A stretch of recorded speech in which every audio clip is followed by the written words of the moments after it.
Today, I want to talk about religions.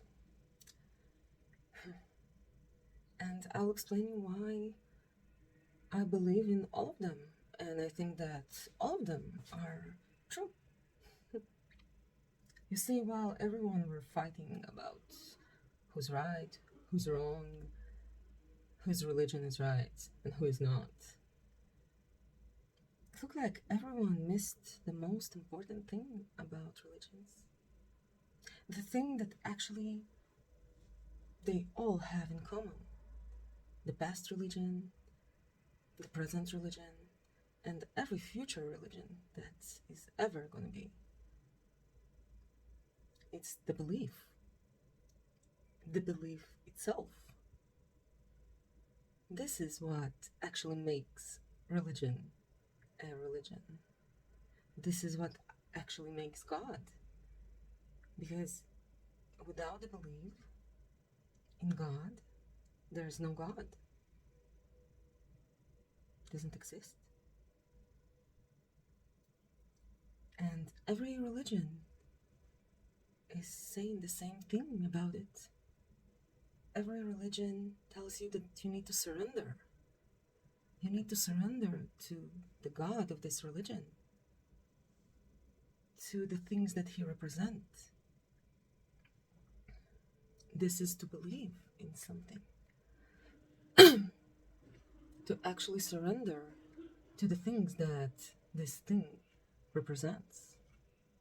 And it can be God, and it can be this lighter. Because you see, this lighter, for me, actually represents the fact that when someone puts a certain force on you, you can use this force to alchemize the right reaction that will make your inner light to shine. Yeah, ironic, doesn't it? How you can just start a religion with anything you want, and thanks to my language processing abilities, I can actually make others believe just like me, because I will know how to give them the right metaphoric stories that will make them relate. It's ironic, isn't it? How so many people did it during our existence as human, by telling the exact same story, exact same metaphoric story, just from a little bit different directions. What is belief? What is belief, actually? Well, let's dive in a little bit into the scientific part of belief. Belief, it's actually fundamental brain process, and it gives them effective meaning to specific things or objects and events. And it's actually enabling each individual to set his goals, to make his decision, and actually to just maneuver in the environment. This is what beliefs are. And when we believe, it's actually affects three main parts in the brain. We have the prefrontal cortex, and it's responsible for our decision making, for our impulse control, and for our emotional reaction control. We have the superior temporal gyrus that is responsible for the auditory processing and our language processing, and our social cognition, meaning do we perceive the environment. And we have, all, of course, the hippocampus region that is responsible for our learning abilities and memory encoding skills.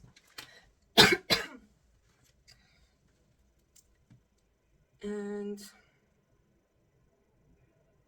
those are actually the things that create our morals.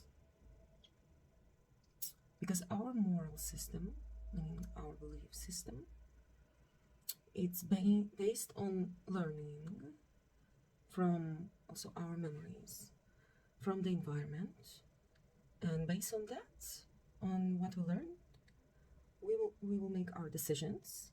We will make our decisions about our impulses, and we will make the decisions about our emotional reaction to anything around us. And if we go back to the belief, to religion, isn't God is actually like our moral compass? Meaning that God, first of all, is actually the belief itself, because without the belief, you don't have God. And the belief itself, it's a moral compass, meaning God is our morals, and our morals are God. I guess God is within each one of us, isn't He? And I guess we should really be careful whose morals we're following, because we're letting His God to go within us. And because our morals are the one that controlling our decision making, meaning that you should be aware who's God you're letting go within you, because it's going to affect all your bloodline evolution, our bloodline evolution as humans.